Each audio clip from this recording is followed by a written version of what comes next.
Ô, Aidar, depois que o Jefferson meteu o dedo no gatilho, não imediatamente, mas quando as pessoas começaram a ver que aquilo poderia causar prejuízos eleitorais para o presidente, todo mundo ali virou a casaca. O Jefferson, de repente, virou criminoso, virou bandido, sempre foi, né? E virou mais um desgarrado da longa lista bolsonarista.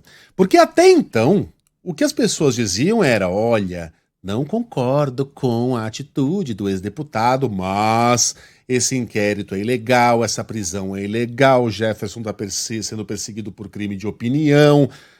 Aidar, pelo amor de Deus, explica pra gente por que o Jefferson foi preso, por que o Xandão determinou mais uma prisão durante o fim de semana. Explica exatamente qual foi a cadeia de acontecimentos que nos levou ao que ocorreu ontem à tarde. Bom dia para você. Bom dia, Megali. Bom dia, Carla, Sheila, querida. Bom dia, nossos ouvintes. A cadeia de acontecimentos que devolveu o Jefferson à cadeia, né, Megali? Exato. Bom, Megali, a primeira coisa que tem que ficar clara é o seguinte: Roberto Jefferson não foi preso por xingar ninguém. Por mais que sejam absurdos os termos que ele usou em relação à ministra Carmen Lúcia, até o direito de falar aquelas asneiras grotescas, baixas, as pessoas têm sem consequências penais. Podem ter consequências civis. Se uma pessoa fala aquilo em relação a outra e essa outra se sente ofendida, ela pode entrar com pedido de indenização por danos morais, calúnia, etc. Agora, consequência penal necessariamente não tem. Você pode xingar uma pessoa e ter liberdade para isso. Então, por que o Jefferson foi preso? Que foram perguntas que chegaram para mim ontem. Ele foi preso porque ele estava em prisão domiciliar e ele descumpriu as regras impostas para que ele pudesse permanecer em prisão domiciliar. Que regras, né? Toda pessoa que vai para a prisão domiciliar, ela tem que obedecer uma série de medidas cautelares, porque como está trocando a cadeia pelo conforto do lar, ela não deixa de estar presa, ela está presa, mas está presa em casa por uma série de motivos. Pode ser por problema de saúde, pode ser por uma superlotação que obrigue o juiz a colocar essa pessoa em prisão domiciliar. Isso é raro, mas acontece. Então, assim, só que daí, quando ela está em casa, ela tem que cumprir uma série de determinações impostas pela justiça, porque ela ainda está presa. No caso do Jefferson, ele tinha que usar a tornozeleira, estava usando. Mas ele não podia manter nenhuma comunicação exterior, nada, Megali, nem participar de redes sociais próprias, ou de terceiros, ou redes sociais de partidos políticos, de amigos, de quem quer que fosse. Aí já tem o mais recente descumprimento. Tudo que ele disse em relação à ministra Carmen Lúcia foi por meio de um vídeo veiculado na rede social, salvo engano, da filha dele. Ele não podia receber visita salvo de familiares, nem dar entrevista sem autorização judicial. Ele tinha dado uma entrevista há 2 meses para uma emissora de rádio, para a Jovem Pan. Ele não podia se comunicar com investigados ou ter qualquer tipo de atuação partidária. Ele estava dando, e numa decisão de 10 páginas que determinou o retorno dele de volta à prisão, o ministro Alexandre de Moraes coloca ali, inclusive, trechos de áudios onde o Jefferson dava orientação sobre como o partido deveria fazer, o PTB, etc. Então, assim, ele foi preso porque descumpriu por várias vezes uma série de regras que ele tinha que obedecer porque estava em prisão domiciliar. A gota d'água foi o vídeo com aqueles absurdos que ele disse em relação à ministra Carmen Lúcia. Mas isso foi a gota d'água. Eu acho até que não foi um bom momento para o Supremo Tribunal Federal fazer o que fez. Porque se ele não tivesse tido a atitude tresloucada, isso podia acabar tendo uma outra percepção de novo, aquele discurso que o Supremo está atropelando, que o Supremo está uma ditadura do judiciário e etc. Ele já tinha descumprido medidas cautelares antes e já deveria ter voltado para a cadeia antes de divulgar esse vídeo absurdo em relação à ministra Carmen Lúcia. Aidar, o que a gente tem de apuração aqui, junto de policiais federais, é que há uma percepção de que isso foi meio que planejado. Ele dava um passinho, outro passinho, para tentar desrespeitar essas normas e talvez receber aí esse novo pedido de prisão preventiva, né, como a gente vem trazendo aqui ao longo do dia.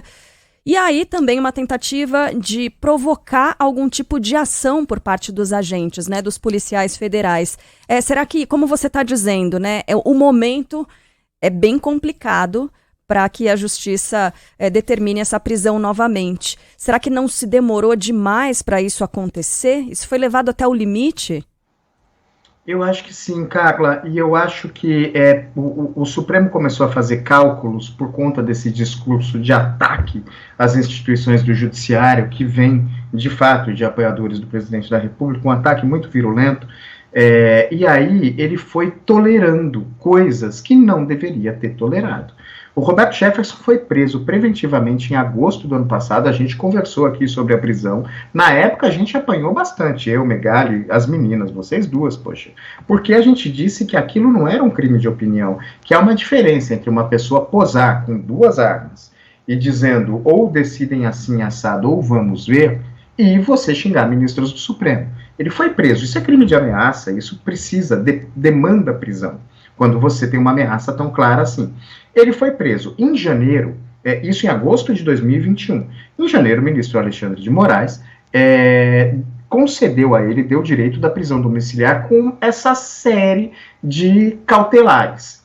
O Jefferson foi denunciado pela PGR e teve a denúncia, veja, ele foi denunciado pelo Ministério Público por 2 crimes, tentativa de abolir o Estado Democrático de Direito e calúnia contra os ministros do Supremo Tribunal Federal. Tem um processo correndo contra ele na Justiça por esses 2 crimes, porque a denúncia foi recebida pelo Supremo Tribunal Federal, então há uma ação em curso contra ele, enquanto ele cumpria a prisão domiciliar. Só que ele já tinha, em várias oportunidades, o Supremo já tinha informação sobre isso, de que ele vinha descumprindo as medidas cautelares. Tinha que ter sido feito esse recolhimento de volta do Jefferson à prisão antes, mas, de fato, o Supremo tem feito cálculos políticos, porque se tivesse feito antes, poderia dar ainda mais margem para esse tipo de discurso. Veja bem, a pessoa fala uma coisa e o Supremo quer calar a sociedade, que é um discurso que não se sustenta nos fatos, efetivamente, mas é o que tem alimentado o discurso antijudiciário. Aí chegou a esse ponto de ele veicular o vídeo contra a ministra Carmen Lúcia, e aí, assim, o Supremo falou, não, chega, o potencial de estrago que esse sujeito tem para fazer é muito grande, vamos devolver ele para a prisão, porque ele já descumpriu há muito tempo as medidas cautelares.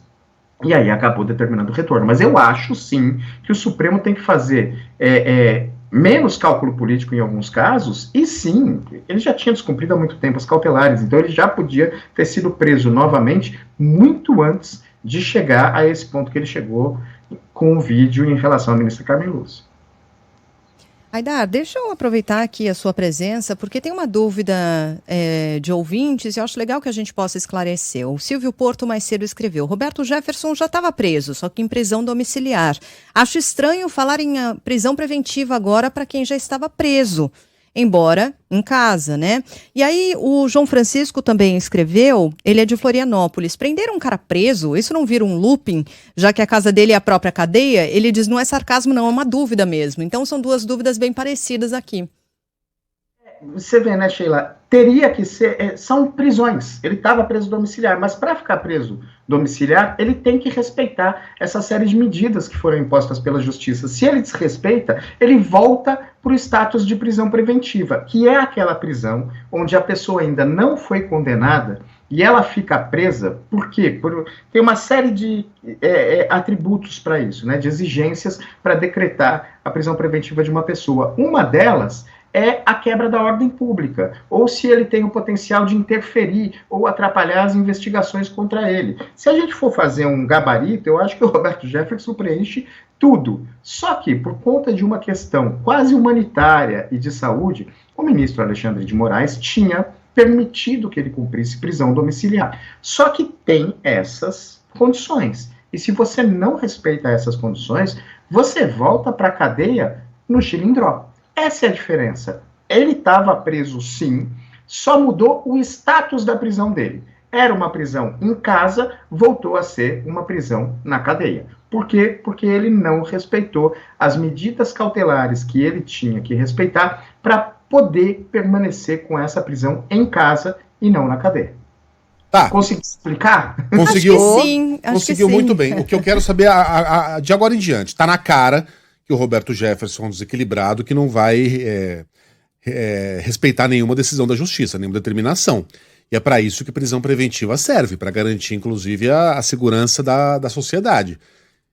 O Aidar, eu não estou vendo meio pelo qual a defesa do Jefferson consiga reverter essa prisão preventiva. E 2, e essas armas? Não tem que ser confiscadas? Era a minha pergunta essa. Olha, você manter uma prisão domiciliar com um cara com um arsenal daquele tamanho do Roberto Jefferson é um absurdo. Sem a menor sombra de dúvida, essas armas vão ser recolhidas se já não foram, Megali. Isso não tem a menor sombra de dúvida. Um sujeito preso não pode permanecer armado. Ponto final. A defesa do Jefferson, então assim, vai ser confiscada. E se já se havia informação sobre essas armas, isso não estava na decisão, mas eu creio que é óbvio. Eu duvido que não haja algum capítulo, alguma disposição no Código de Processo Penal que diga que o sujeito em prisão domiciliar não pode portar arma. Isso deve ser lógico, tanto que nem estava nas condições que foram colocadas para o Roberto Jefferson permanecer em prisão domiciliar. Então, essas armas, se já não foram, acho que já até foram recolhidas, serão. Agora, Megali, a defesa vai contestar não só o mérito da prisão do Roberto Jefferson. Tem uma questão, e é uma questão complexa, e a defesa vai bater nisso, pode escrever, que é a questão da competência do Supremo Tribunal Federal e a defesa dos investigados nesse inquérito das fake news tem batido as portas do Supremo, está sendo rejeitado, mas tem uma questão sobre a competência. Jefferson não é mais deputado, Jefferson é um cidadão comum, então ele não teria de estar sendo investigado pelo Supremo Tribunal Federal, ele não teria de estar tendo essas reprimendas do Supremo Tribunal Federal, e sim da Justiça Federal do Distrito Federal. Teria sido essa é o principal argumento da defesa para se bater contra essas decisões do Supremo Tribunal Federal. Além do mérito, porque, como você disse, no mérito é impossível defender o Roberto Jefferson, porque o cara, diante da determinação de uma ordem de prisão, deu 20 tiros num carro da Polícia Federal, feriu 2 agentes. Você dizer que esse cara não representa um risco à ordem pública, não tem argumento possível para você dizer isso. Então, exatamente por causa dos disparos, desculpa te interromper, eu só quero juntar aqui a dúvida do Wendel, Aidar. Ele diz, uma vez que ele deu os disparos, não pode mudar para flagrante de tentativa de homicídio? Pode. Tanto pode que ele já estava tentando se justificar, Sheila, ele dizendo, naquele vídeo que anda circulando, da hora que ele foi preso, um agente da Polícia Federal conversando com ele, ele dizendo, não, eu disse para eles, vocês não vão conseguir me pegar, mas eu atirei no carro quando não tinha ninguém no carro. Ele já está ali construindo o argumento para dizer que não houve tentativa de homicídio, dizendo que atirou quando não tinha nenhum agente, justamente porque ele sabe que isso pode ser tido como flagrante delito de tentativa de homicídio dupla, porque foi 2 pessoas, 2 agentes, né, uma agente e um agente saíram feridos dessa loucura que o Roberto Jefferson fez, desse crime, loucura não, desse crime que ele cometeu ao receber a Polícia Federal em casa. Então pode sim, tanto que ele já está argumentando ali que atirou quando viu que não tinha ninguém, atirou não neles, atirou no carro, e etc. Já é um argumento construído pela defesa. Agora, que ele é um risco à sociedade solto, acho que ninguém mais tem dúvida, porque o cara recebeu a Polícia Federal a bala. Então, a defesa deve, e é a minha aposta, sem dúvida nenhuma, se pegar nessa questão da competência, que o Supremo Tribunal Federal não poderia estar decidindo fatos sobre um cara que não tem prerrogativa de foro, ele não é mais deputado. Só que o próprio Supremo já decidiu isso em algumas questões, já disse que tem um regimento interno do Supremo, isso eu acho que é importante ficar claro. O regimento interno do Supremo diz o seguinte, que é o Supremo que toca o inquérito quando há um crime na dependência do tribunal. E aí você pode concordar ou discordar, e tem gente que discorda e gente que tem que ser levada a sério que discorda. Mas a interpretação que o Supremo fez foi que um crime contra o ministro é uma extensão do tribunal, e um crime contra o ministro também pode ser investigado pelo Supremo. E é aí que o Supremo se concede esse direito das medidas cautelares em relação ao Roberto Jefferson. Mas a defesa vai contestar isso, porque é só o que sobrou, Megali, porque o resto não sobrou, sinceramente, como você bem colocou aí. Até o uso de armamento que é específico, né, exclusivo das forças de segurança, gente. Que Isso mais aí que ele vai tem ter lá? O que ele tem? Ele tem bateria Fuzil, antiaérea, tem mina terrestre no quintal. O que mais que tem naquela casa? Que doideira. Bom, eu gostaria muito de acreditar que a gente chegou ontem ao fundo do poço e que não dá mais para o Brasil 2022 nos apresentar maior bizarrice que essa, mas infelizmente não estou muito seguro disso, não.